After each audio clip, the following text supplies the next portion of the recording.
and the stars are crashing. Your heart is my own, and it goes on and on and on.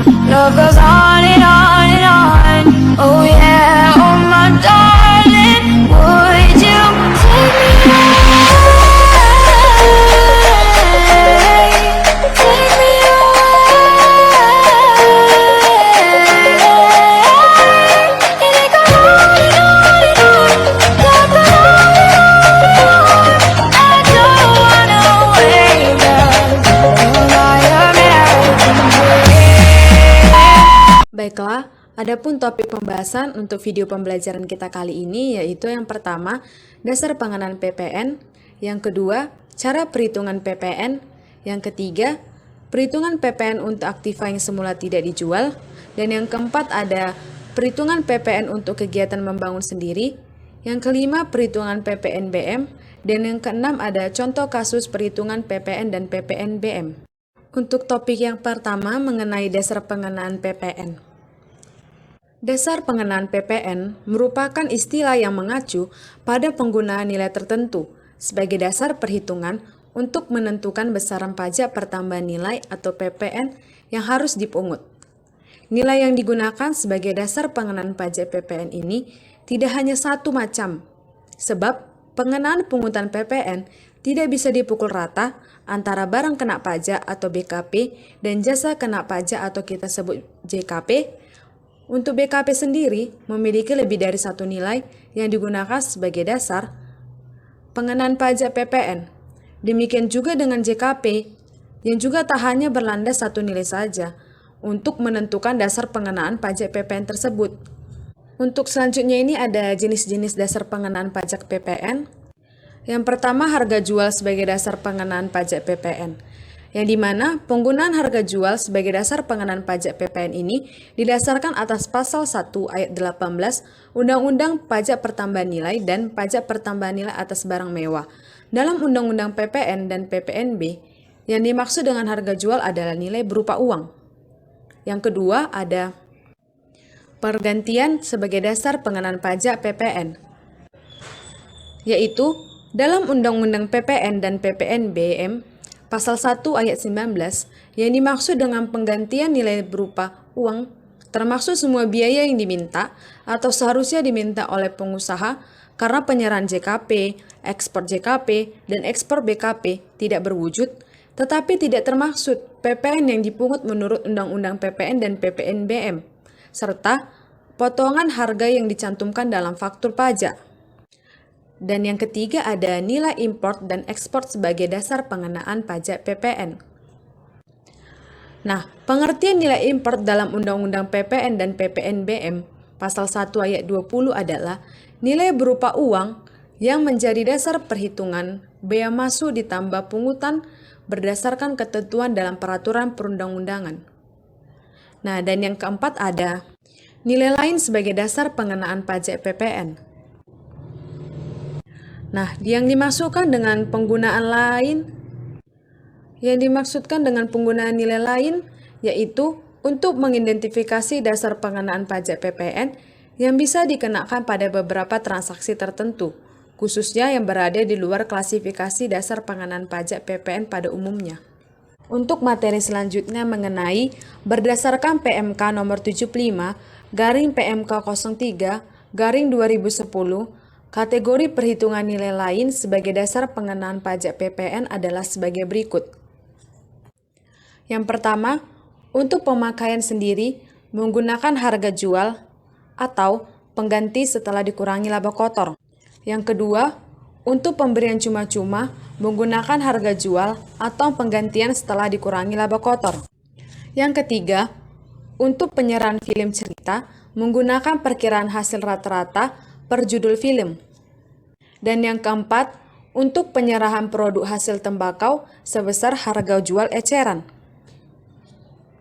Kelima, untuk BKP berupa persediaan atau aktiva yang menurut tujuan semula tidak untuk diperjualbelikan, yang masih tersisa pada saat pembubaran perusahaan menggunakan harga pasar wajar. Keenam, untuk penyerahan BKP dari pusat ke cabang atau sebaliknya dan penyerahan BKP antar cabang adalah harga pokok penjualan atau harga perolehan. Ketujuh, untuk penyerahan BKP melalui perdagangan perantara menggunakan harga yang disepakati antara pedagang, perantara, dan pembeli. Kedelapan, untuk penyerahan BKP melalui juru lelang menggunakan harga lelang. Kesembilan, untuk penyerahan jasa pengiriman paket menggunakan 10% dari jumlah yang ditagih. Kesepuluh, untuk penyerahan jasa biro perjalanan wisata atau jasa agen perjalanan wisata berupa paket wisata, pemesanan sarana angkutan, dan pemesanan sarana akomodasi yang penyerahannya tidak didasari pada pemberian komisi atau imbalan atas penyerahan jasa perantaran penjualan. Besarannya adalah 10% dari jumlah tagihan. Dan yang terakhir, yang ke-11, untuk penyerahan jasa, pengurusan transportasi yang di dalam tagihan jasa, pengurusan transportasi tersebut terdapat biaya transportasi yang besarannya adalah 10% dari jumlah yang ditagih. Selanjutnya, cara perhitungan PPN. Pajak pertambahan nilai atau PPN merupakan pajak yang dikenakan atas setiap barang dan jasa yang memiliki pertambahan nilai dalam peredarannya dari konsumen dan produsen. PPN disebut juga Value Added Tax atau VAT atau Good and Service Tax atau GST. Setiap jenis pajak memiliki tarif pajaknya masing-masing. Begitupun dengan PPN. Tarif PPN adalah 10%, namun kita juga mengenal tarif PPN sebesar 0% yang diterapkan atas ekspor BKP tidak berwujud, ekspor BKP berwujud, ekspor jasa kena pajak. Dan untuk menghitung PPN, kita harus menggunakan rumus yakni tarif PPN dikali dasar pengenaan pajak DPP atau 10% dikali DPP. Perhitungan PPN untuk aktiva yang semula tidak dijual. Pajak pertambahan nilai atau PPN merupakan pajak yang dikenakan atas transaksi barang atau jasa yang termasuk dalam kategori objek PPN. PPN juga dikenakan jika terjadi penyerahan barang kena pajak atau BKP berupa aktiva yang semula tidak untuk diperjualbelikan, sebagaimana diatur dalam Undang-Undang PPN Pasal 16D. Tarif PPN yang terhutang yaitu sebesar 10% dari harga jual.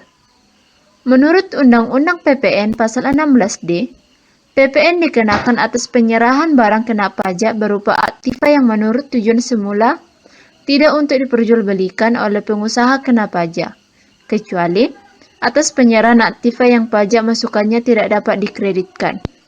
PPN Pasal 16D tidak dikenakan atas pengalihan barang kena pajak yang tidak mempunyai hubungan langsung dengan kegiatan usaha dan pengalihan aktiva yang menurut tujuan semula tidak untuk diperjualbelikan, yang menurut ketentuan pajak masukan atas perolehan aktiva tersebut tidak dapat dikreditkan. PPN Pasal 16D tidak dikenakan atas pengalihan barang kena pajak yang tidak mempunyai hubungan langsung dengan kegiatan usaha dan pengalihan aktiva yang menurut tujuan semula tidak untuk diperjualbelikan, yaitu kendaraan bermotor berupa sedan dan station wagon, yang menurut ketentuan pajak masukan atas perolehan aktiva tersebut tidak dapat dikreditkan, kecuali sedan dan station wagon tersebut merupakan barang dagangan atau disewakan, maka atas pajakan masukan pada saat pembelian aktiva tersebut dapat diperjualbelikan karena berhubungan dengan kegiatan usaha. Penyerahan barang kena pajak yang dikenakan PPN Pasal 16D yaitu antara lain berupa mesin, bangunan, peralatan, perabotan atau barang kena pajak lain yang menurut tujuan semula tidak untuk diperjualbelikan oleh pengusaha kena pajak dikenai pajak. Selanjutnya, kita masuk pada perhitungan PPN untuk kegiatan membangun sendiri. PPN kegiatan membangun sendiri memang dikenakan pada wajib pajak yang membangun rumah. Namun, tidak semua kegiatan membangun rumah kena pajak. Mengapa? Karena ada kriteria tertentu dalam penerapannya. Kriteria bangunan yang dikenai pajak yaitu yang pertama, memiliki konstruksi dari material tertentu. Bangunan yang konstruksi utama atau sebagian besarnya terbuat dari batu bata, kayu, beton, besi baja, serta material sejenis merupakan properti yang dikenai pajak. Hal ini juga berlaku untuk bangunan yang konstruksinya terdiri dari gabungan beberapa material di atas. Yang kedua, untuk tempat tinggal atau usaha pribadi.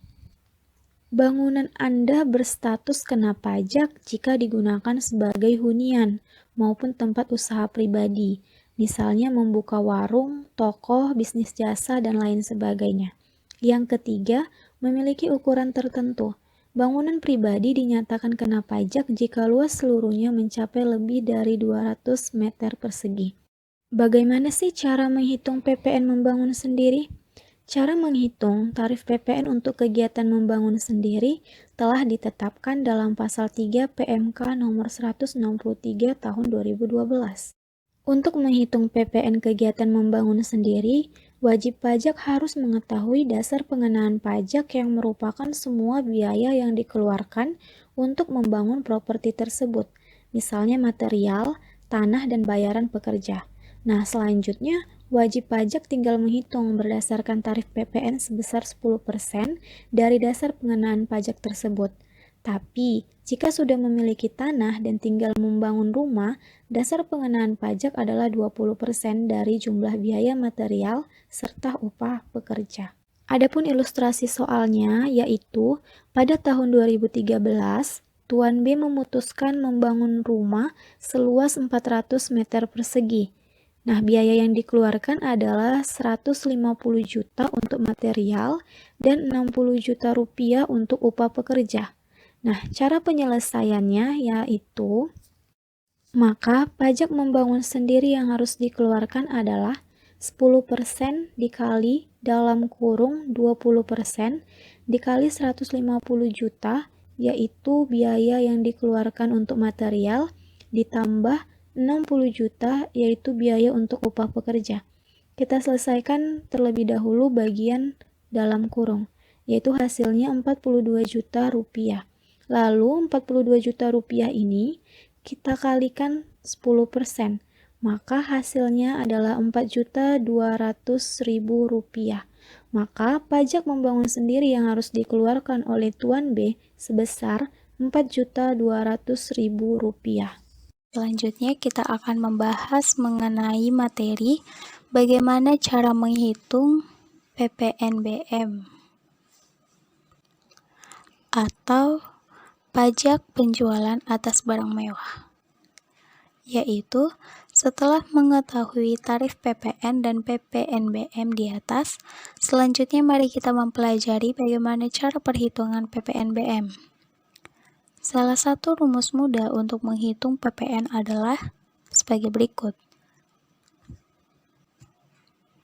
Pajak pertambahan nilai sama dengan tarif pajak pertambahan nilai dikali dengan harga barang dikurang dengan pajak penjualan atas barang mewah.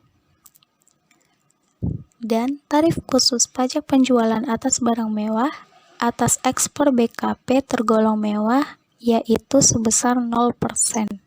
Selanjutnya kita akan membahas mengenai contoh kasus perhitungan PPNBM, yaitu tarif 10% untuk kendaraan bermotor kategori tertentu, alat rumah tangga, hunian mewah, alat pendingin, televisi, minuman non-alkohol.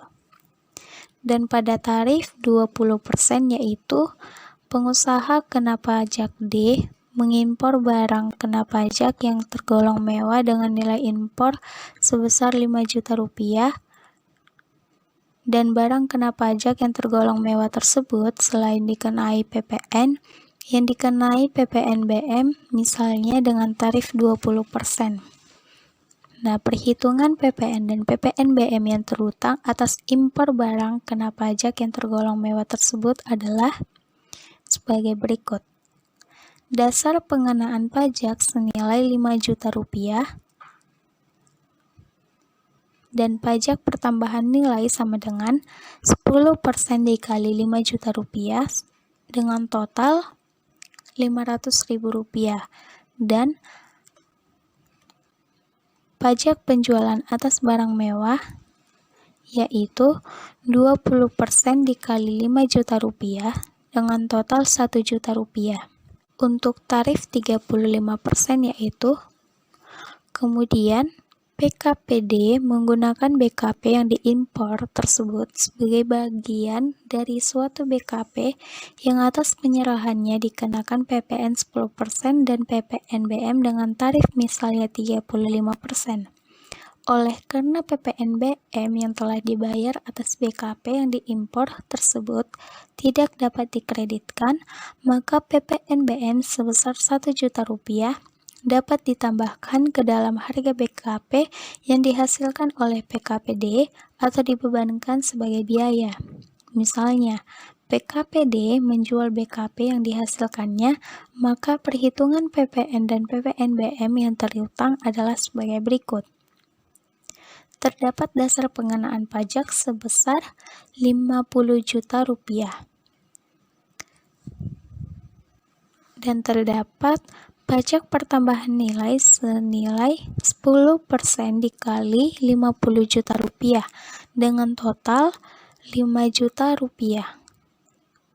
Dan terdapat juga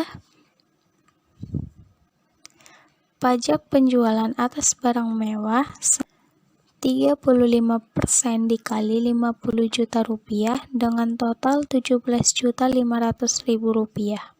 Untuk contoh kasus perhitungan PPNBM dengan tarif 40%, Bapak Ahmad merupakan seorang pengusaha di bidang produksi film.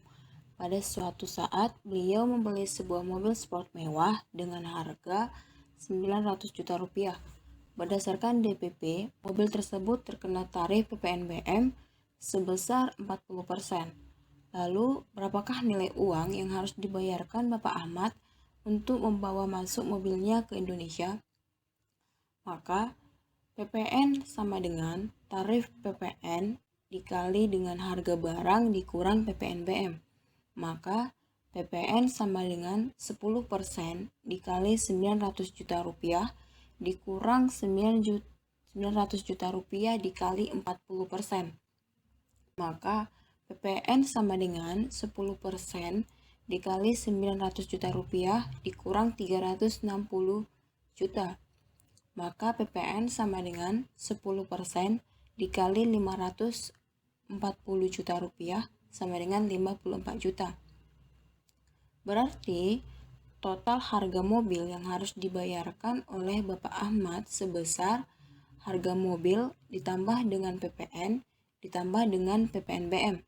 Maka hasilnya sebesar 1.314 juta rupiah.